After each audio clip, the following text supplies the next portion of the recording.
chat. And Sterile Neutrino says, weak politicians, crazy decisions, cultural Marxist revolution. Could the West eventually be hit by neo-Franquist conservative counter-revolution? Interesting question. I'd love to think so. Well, every reaction sooner or later sparks an opposite and equal reaction. Believe that's true in physics, and it's certainly true in politics. And I am sure that there will be eventually a swing. The big question is, what will be left when it happens? I mean, the damage that's being done is enormous. Alex and I always used to say before the change of administrations that if the current administration was elected, it would be a disaster. Even I did not anticipate that this would be a disaster shaping out so fast. Yeah, agreed there. Zariel said, let's get ready to rumble. And on that note, Zariel, I'm going to pull up a question from Rumble. Euro Gabor said, after yesterday's meaningless UK V4 summit, the Hungarian foreign minister is in Serbia negotiating energy and trade. Guess via which third country Hungarian products will reach Russia. Sanctions are useless. Absolutely true. I presume it's Turkey, but I mean, I'm going to just guess. But sooner or later, trading systems will adapt to this. They always do. The trouble is, the damage that's been done in the meantime is incalculable, and it's been primarily done to those countries that ultimately are most dependent on world trade, which are the Western economies. This is something I find very difficult to understand, that people in the West don't understand this. Yeah. Novus sent us a super chat via Odyssey. Says, I think I can send you tips. Yes, you can, Novus. Thank you for that. And King David the Wick said, also, only a few minutes ago, I tried to access RT's channel, and it is now working. It went out right after the war started. I'm located 65 miles due east of the Dnipro here in Ukraine. Wow. Wow, interesting. Well, I'm going to make a guess. Actually, I think that some kind of private deal was done, because I've noticed that I can access, for example, not just RT. It's not entirely smooth, but you can get it. You can get the website, but you can also get Russian government websites, which are unobtainable also. And I think that there's been some kind of a deal done in private. And I notice that the BBC is continuing to keep English language journalists. It can't provide information to Russians, but it can provide information to Britons, for example, from Russia. And I think that some kind of deal was done, and maybe there were also threats that if this continued, there would be retaliatory action. I mean, I don't know what exactly has happened, but certainly there seems to have been an easing up over the last few days. Well, I will say in Greece, zero access to RT, anything. Right. App, website, zero access to Sputnik News, but we do get TASS, which is interesting. So I don't know. It is interesting, yes. TASS has never been affected, but the Kremlin's website, which was down for ages, is now working. For example, you can access it again. Mm-hmm. Yeah, very, very troubling. Let's go to locals here from very, very troubling. Very troubling from Share 555. So the U.S. invaded Iraq over WMDs that were not found, and that was justified. The U.S. admits to WMD in Ukraine labs, and Russia is not justified. Did I get that correct? You didn't get it exactly correct, because, of course, they're not admitting to WMDs. They're admitting to laboratories, which they're not. Research facilities. Yes. Laboratory research facilities, which they're not telling us what these were doing, and they're not explaining why, if they're such benign and benevolent things, nobody was told about them before. And they're not telling us either why it would be particularly concerning if the Russians were able to obtain control over them. So I think you're 99% right. Yeah. The only word I don't quite agree to is they haven't admitted, at least they haven't expressly admitted, but you could take what they did say, what Nuland said, as practically an admission. She was careful not to say weapons, as she said research facilities. But No, yeah, obviously facilities, we all yes. know what's going on. Yes, it's one of these They, lovely American, lovely American bureaucratic expressions, collateral damage, and all that sort of thing. Yes. did you see the tweet from, I think it was the Pentagon, Alexander, or it was or the Yes. State Department? I forgot which one, but they sent a tweet out last night which said, just to make it clear, the United States of America does not own or operate Yeah. biolabs. Own or operate. I know. I know. Exactly. Exactly. Which is very comforting because nobody's ever suggested that they do.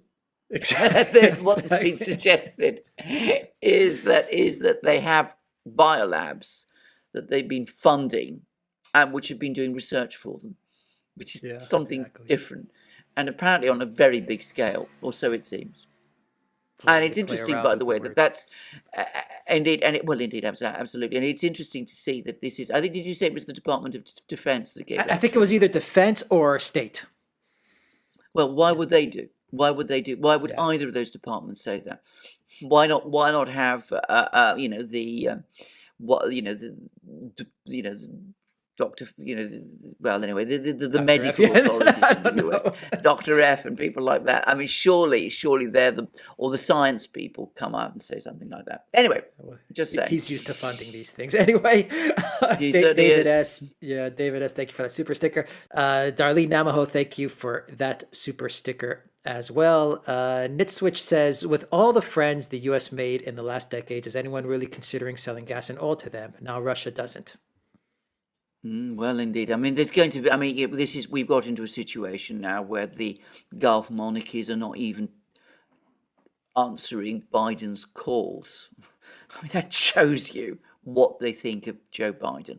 I mean, they never had any. I mean, I've got to say this: Donald Trump never had trouble getting people like MBS to speak to him. Yeah, this would have not happened under Trump. I know people Would get so not have mad happened under- if you say that, but I really s- it is the truth. It's This true. would not have It's happened under absolutely Trump. true. He would never have happened. No. Yeah.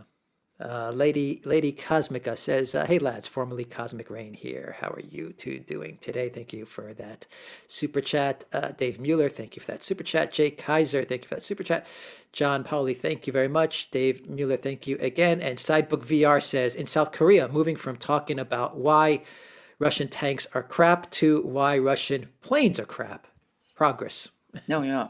Oh, absolutely, yeah. All right, Absolutely. I mean, Jay- they always say this thing. I mean, people. I've been reading these sort of things since always every discussion about Russia and its military always tells you how crap everything it produces is. I mean, it was if you go back to the Second World War when the Germans went in, they were saying the same, except it turned out otherwise. That's right. John Iwanek says Blinken suggested Poland give MiG-29s to Ukraine. Poland called the bluff and offered MiGs to the USA instead. Only when we learned from the Pentagon that this was a bad idea. U.S. is luring Poland to provoke Russia. This is true. Luring is a good word. Well, it's a very, very, very good word, and it shows you how dangerous the guys in the State Department are. I mean, this whole operation, this whole crisis, has been authored in the State Department. And the MiG-29 idea is zany. It's crazy. It's a terrible idea. It's the Polish government cannot be accused of being at all sympathetic to Russia. Said absolutely, we're not doing this. And the Pentagon has said that this is an incredibly bad idea, and we're not doing it either. And yet, the State Department won't drop it. They still go on pumping it, just as it was Blinken who basically gave the green light for the sanctions on American oil imports and tried to get the Europeans to join as well. So it tells you where the hardliners in the US are located. Absolutely. Summer of 1970 says, ain't no war but class war. Very true. Yeah. Very true indeed. Nicholas says, big fan of Tom Lungo and the Duran. This is a dream come true. Yes, it was great to have Tom on the show. It was great to have Absolutely, him. and And we have him will on again. we will no doubt again, absolutely. I was going to Yes, say. absolutely. And Sanjeva says, what do you think about the Russian central bank holding half their foreign reserves in the EU when it was obvious that the EU would retaliate against Russia? Shouldn't they have moved the reserves prior to the conflict? I don't think they had half of the reserves in the EU. No, I think we've gradually come to realise that significantly fewer of the reserves were held in the EU than people had realised. I mean, I'm not an expert on these things, but I understand for technical reasons you have to hold part of the reserves in particular locations. I mean, you can't avoid it. Arguably, that was a mistake, but I'm going to say something else. The central bank, its major error, in my opinion, and this, I've been saying this in the past, not so much recently, is that they are very much people who wanted to become part of the central, community of central bankers. And they wanted to give the impression that they're a good, well-run, financially orthodox central bank, and they valued that interaction with the West. And of course, they had the belief, maybe some of them did, that central bank reserves are covered by the doctrine of sovereign immunity, which they are, by the way. Freezing and seizing them is illegal. I think that it was difficult for these people, who are fundamentally, as I said, want to be part of this club. It's very difficult for them to understand or accept that something like this would be done to them. But I think, I'm going to say this also, I think the seizure of the reserves, that's the eye-catching thing, is not actually the big problem. The big problem is that because the central bank is sanctioned, which again it shouldn't be, I think that's completely illegal, but the point is that it cannot interact with key parts of the Western financial community. So, for example, if a Western bank holds rubles and wants to sell them, the central bank can't contact that bank, that Western bank, and buy those rubles from it. So that prevents the central bank taking action, unrestricted action in the foreign currency markets. And I think that's probably a bigger problem for the central bank than the partial seizure of perhaps 30 to 40% of its reserves. Yeah. Black Tie, thank you very much for that super chat. And Yoav Bressler, thank you for that super chat. John DeNugget says, onward, courageous Durans. Thank you very much for that. Raul says, thoughts on Venezuelan oil and how it will help the U.S. in its ban of Russian oil? Well, first of all, I don't know whether that's going to happen, but the idea is, and this is where Tom Longer is incredibly useful, the oil refineries in the southern United States are designed around Venezuelan heavy crude, which is extremely heavy, apparently, as oil goes. Now, I'm not going to get into a discussion about what that means exactly, because I'm not really a geologist, oil trader, an engineer. But anyway, suffice to say that Venezuela produces a certain type of very heavy crude, very different, say, from Arabian light crude. And refineries are designed to process a certain type of crude. Now, when the US slapped sanctions on Venezuela, these refineries had to start using similar crude. So they imported it from Russia. And that's now been restricted. So the idea is you go back to Venezuela. Problem is, firstly, you have to do a certain number of things. You have to lift the sanctions on Venezuela, and that may be extremely difficult to do, and there might be opposition in Congress and from some of your friends, and that might be unpopular, at least with some important people. But secondly, you have to get the oil industry in Venezuela up and running again, and that is going to take time. I've seen some people say it would take at least 2 years. So this is not going to solve the problem fast. Not at all. Let's go to locals. Real Lot No Sense says, does anyone know how many labs in Ukraine are of those which were officially opened, financed by the U.S. to keep the specialists from going rogue after the USSR broke? I don't think anyone has I've heard real answer 26. to that. I've heard 26, I've heard yeah. 20. I've heard 26. I don't can't know really- whether that's true or not. we can't Yeah, really we say. can't really confirm that. So, I mean, Yeah. we just don't know. Yeah, Let's interesting to see that they still need to be paid to be kept from going rogue 30 years after the Soviet Union collapsed, exactly. And they have to be kept secret as well. and have to be kept Yeah, secret as well. yeah. Incredible I story. wonder what Incredible these story. guys were doing, by the way. Yeah, I really do wonder what these guys were doing. I mean, were they Yeah, being there's paid some just to turn up? I mean, it's the mainstream media narrative in order to cover up for this is saying that they were being used for defensive purposes, or that they were just researching very benign things like better ways to use chemicals on fertilizer and growing food and stuff like that. So I mean, it's ridiculous stuff that's coming out now to cover this I up. agree with that. Ridiculous. Yeah. Zarael says, this is directed to Tom, but we'll answer it. Do you agree that cryptos are the goal to kill cash? The algorithms of Bitcoin is very similar to that of Tor or another agency program. So they want it, but lie to us. So we go for it. The Great Reset. I have Want to me to pass take that this? on to you, Alex. Yeah, Look, I absolutely. think I think cryptocurrency is a way to alleviate people from the restraints of fiat. It's just a better way to. It's a better, a purer form of money, actually, a freer form of money. But the Great Reset is predicated on central bank digital currencies, not on blockchain cryptos. Decentralized blockchain cryptos, to be more precise. So the Great Reset is, the digital yuan, the digital dollar, the digital euro, Bitcoin, and stuff like that. Indeed, Is a whole and the different deal. digital ruble, by the way, And the which is digital, yeah, coming. exactly.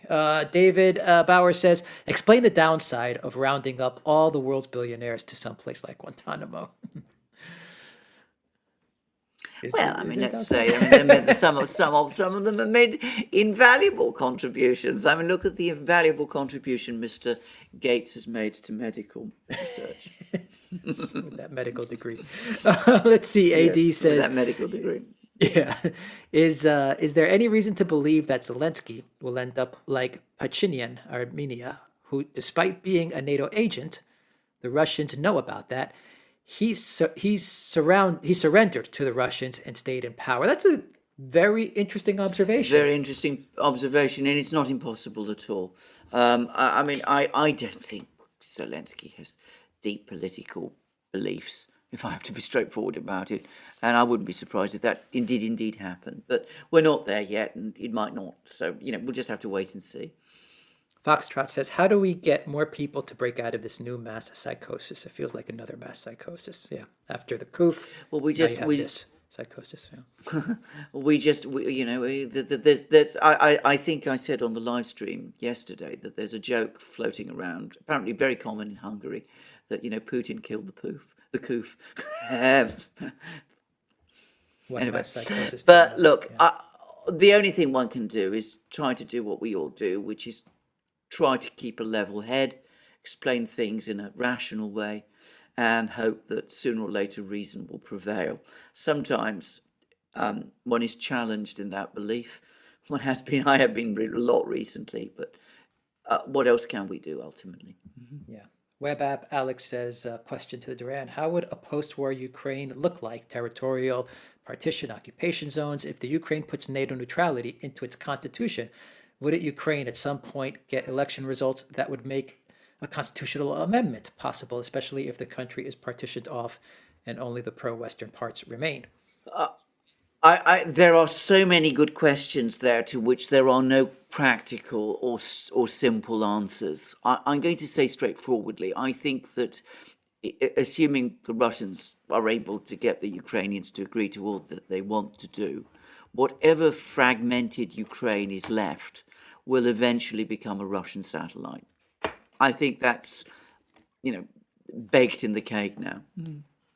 Turius says that Hungary and Poland still didn't get their share of the slush fund from the Eurobonds. They are going to veto it this time. Well, I hope so. I mean, I think this. I mean, well, I hope I don't have to explain why, but I am dead against Eurobonds. I think they're a disastrous idea, and they have no foundation, legal foundation or basis in the treaties. I mean, they're illegal. Yeah. Monkfish says there are multiple conflicts happening all at once in Ukraine and outside of it. That much is clear. Ukraine has taken on this mythical status, for better or worse. The angle I want to explore is the like war that, yeah. inside the U.S. Be under no illusion, Yeah. the U.S. is running the conflict with Russia. This internal battle at the nucleus of the empire begs the question: at what cost? What are your thoughts? You know, that's an incredibly insightful question, actually. I agree, by the way. I mean, you know, there are conflicts in Ukraine. There are multiple conflicts in Ukraine. I saw a Russian commentator, by the way, who was discussing this, and he was saying that even for Russians, the conflict in Ukraine has something of the quality of a civil war about it, because, of course, for Russians, even Russians in Russia, the connection to Ukraine is so deep and so enduring that it doesn't feel to them like a foreign country, a fact which Westerners seem completely unable to understand. But, let's put that aside. Let's focus on the US as well. I think this is absolutely right. I think that there is a level at which the conflict is a conflict between America and Russia. But this conflict between America and Russia is really in itself an echo, if you like, of the deeper conflict, which is the conflict within the US itself. And that has taken all sorts of morbid manifestations. It all swelled up to the surface after the 2016 election. We saw with Russiagate how Russia was in effect used as a sort of symbol in this internal conflict that's been raging in the US. And I'm afraid the fact that there's so much intensity in the conflict with Russia suggests that there's a huge intensity in the conflict that's playing out in the US itself. So I think it's a very insightful question. All right, Elena Diaz says, is there any path back to normalcy? How? I have come round to the view floated by a Russian official that the only way back is to what was called during the Cold War peaceful coexistence. In other words, Russia and the West go their separate ways.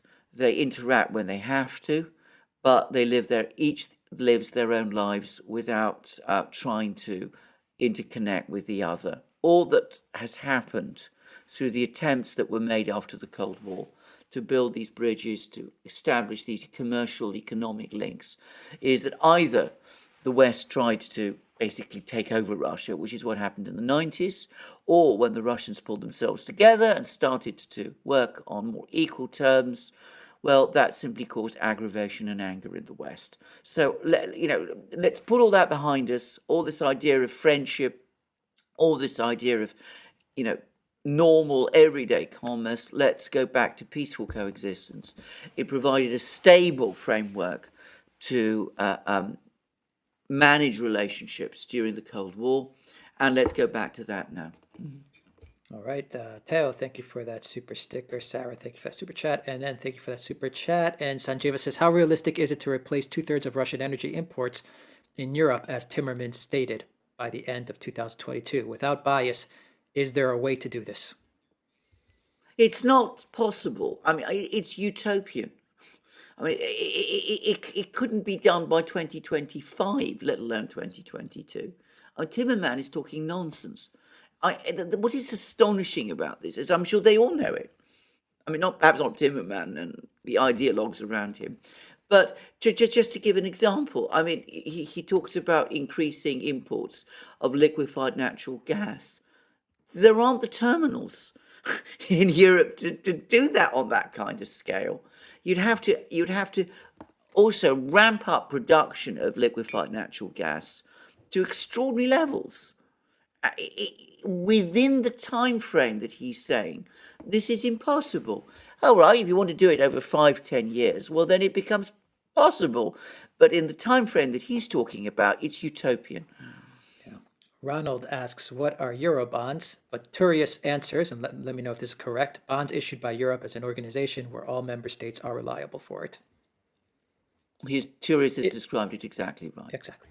Exactly. All right. Exactly right. Yeah. Jay Duresk says, Jay Dura Esquire says, Wall Street is standing against Biden, the WEF, while EU is Yeah. all in on Davos. Where do you, Yeah. where do you, the city of London, fall on all of this? Which would It's a seem to very, me to very be good pivotal. question. I think the City of London is quietly horrified. I mean, I never. I mean, I used to have quite a lot of contacts there. I don't anymore.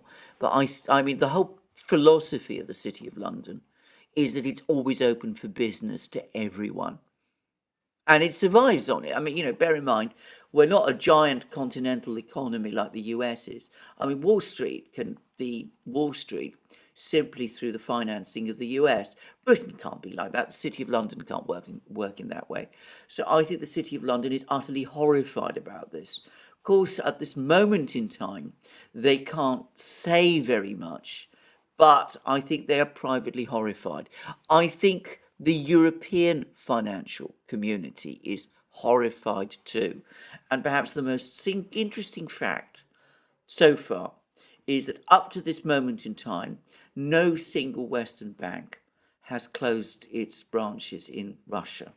You've got Shell pulling out, you've got Zara, you've got McDonald's suspending their work there, PepsiCo, but no Western bank has so far done it.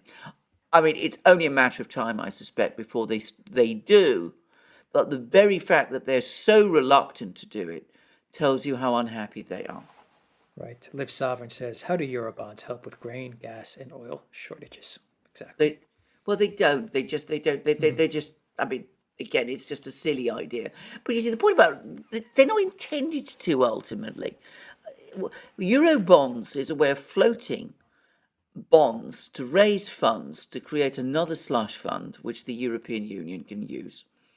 That's what it's about. Exactly right.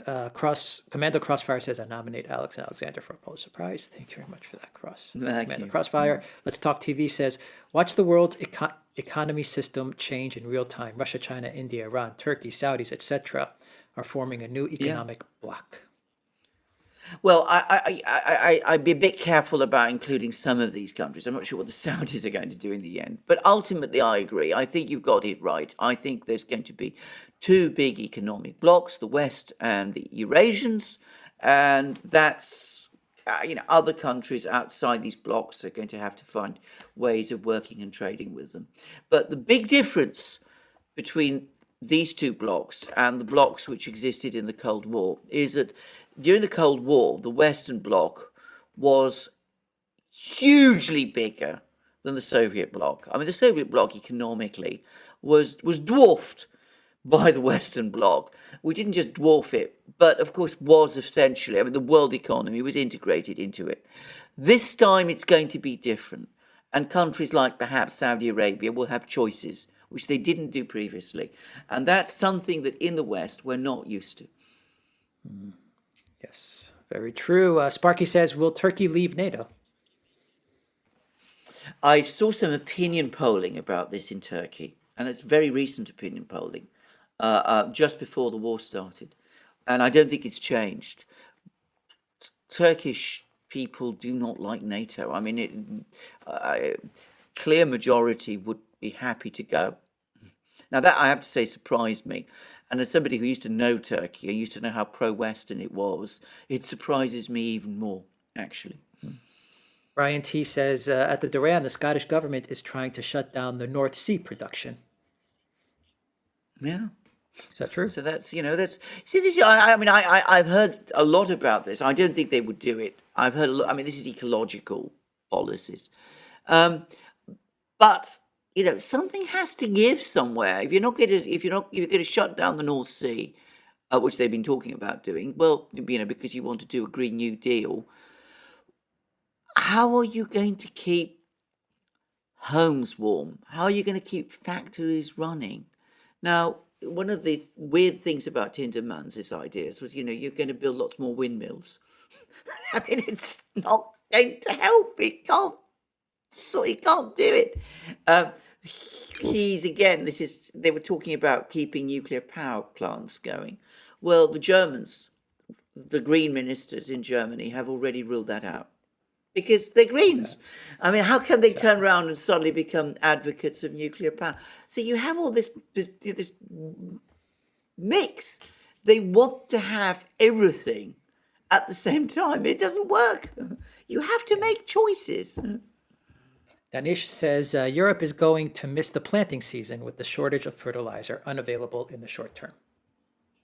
Absolutely, and it is a disaster. And I know farmers. Harold says, is there any hope left now that we don't slip into a George Orwell 1984 scenario? Yes, we must always keep hope.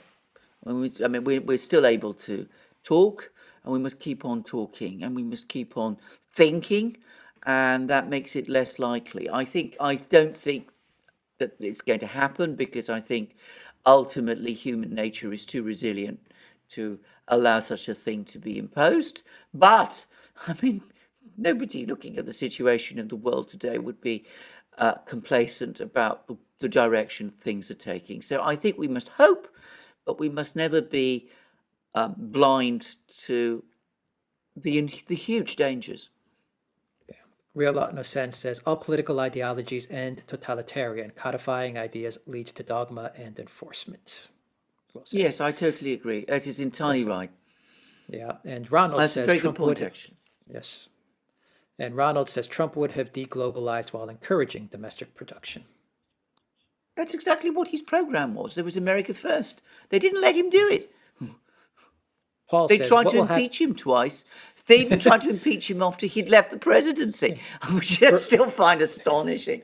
For speaking with Zelensky. On top For of that, speaking yeah. to Zelensky, exactly on top of that. Yeah, I know. Jeez. Paul 88 says, what will happen to steel prices? No, they're going to surge. Everything's going to surge. And bear in mind, countries that make steel, like China, are going to be, well, I mean, they'll have trouble adjusting, but they'll adjust. Countries that don't make steel, like most of the European economies, some do still, but, steel production in Europe has fallen very far. Well, we're going to be paying premiums for all this steel. And the United States, which used to be the leader in steel production, is going to pay a price too, because it's let it all run down. Fiona says, thank you, Alex Alexander, for bringing Tom into your program. Tom deserves much more recognition than he currently has. I will second that agree. notion. We both agree. Absolutely. Radovid said, most simple building permits for energy infrastructure require years to be submitted and approved. I am enjoying the clown show. Absolutely. Build a liquefied natural gas station, put it together in 6 weeks. Try and do it. See how it works. I mean, you are so absolutely right in what you just said. I mean, what planet are these people on? It's an ideological sickness is what it is. It's religion. It's religion. Sparky says, will Indian tech workers in the U.S. back India? I think they'll try and stay out of this. I mean, I think they got very good jobs in the US, and I don't think they'll want to walk away from them fast. That's my own guess. And by the way, I mean, I don't blame. I mean, if that's their decision, I respect it. Yeah, I agree with that. Francis says, we need to keep nuclear power online and add more of it so we can get away from fossil fuel. Until we can do that, we need to use the gas and oil resources we have. Absolutely, I completely agree. If you're so concerned about using fossil fuels, then, I mean, logically, you've got to build more nuclear power stations. Otherwise, you're going to have energy shortages. But, I mean, of course, we're not doing that. Yeah, and they can't do it, not with the Greens around. Ronald says, if Putin has such strong support, why is he suppressing dissent so strongly? Well, I don't think he's suppressing dissent so strongly. And I think that, as was pointed out on my own live stream by somebody who was involved in setting up one of these radio stations, which I think was Echo Muscovy, all of these radio stations and the newspapers were actually created with governmental money. So I think he does have a lot of support, but I think he's also and the government is being absolutely careful that particularly at a time like this, they're closing down the hatches and they're not going to let people at a time of crisis, at a time when the country feels itself under sanctions attack, to create domestic political problems, especially as they see the West trying to launch a regime change operation in Moscow. I can't say I'm surprised. I would also quickly say, and this comes also back to something that I discussed on my live stream, that we've gone far further in the West.